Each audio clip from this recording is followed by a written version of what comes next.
আওয়ামী লীগ কিন্তু তাদের কার্যক্রম জোরদার করেছে, বিশেষ করে রাজধানী ঢাকাকেই তারা বেছে নিয়েছে।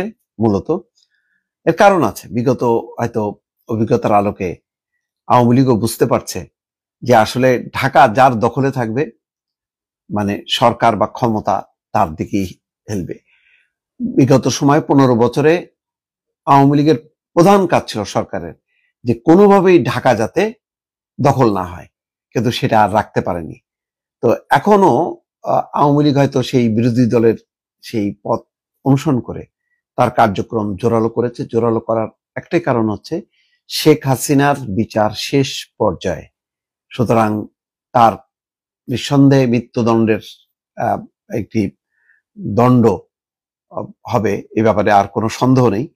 তো সেই প্রেক্ষিতেই মানে এখন সর্বোচ্চ আন্দোলন করছে, সামনে নির্বাচন, এইদিকে সরকারেরও কিছু দুর্বলতা দেখা যাচ্ছে। সরকারের যে পুলিশ খুব সক্ষম সেটা প্রমাণিত হচ্ছে না। মোট কথা আইন শৃঙ্খলা পরিস্থিতির অবনতি, সরকারের দুর্বলতা এবং ঢিলাঢালা একটা অবস্থা, বিরোধী দলের মধ্যে নানা রকম মতপার্থক্য, পরস্পর বিরোধী একটি অবস্থান, এই সুযোগে এবং একই সঙ্গে শেখ হাসিনার বিচার যেহেতু এগিয়ে আসছে, সেই কারণে আওয়ামী লীগ এখন মনে করছেন যে একটা মোক্ষম সময়। সেই কারণে আজকে দেখেন ঢাকার 11টা স্থানে তারা ঝটিকা মিছিল করছে, সেখান থেকে গ্রেপ্তার হয়েছে 131 জন।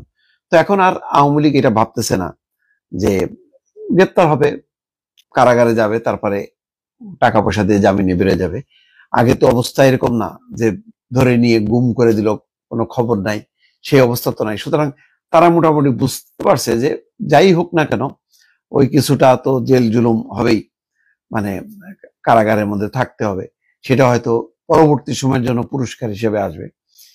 তো যাই হোক, এখানে বলা হচ্ছে রাজধানীর 11টা স্থানে ঝটিকা মিছিল করেছে কার্যক্রম নিষিদ্ধ আওয়ামী লীগ এবং অঙ্গ সংগঠনের নেতা কর্মীরা। এটা পুলিশের ভাষ্য।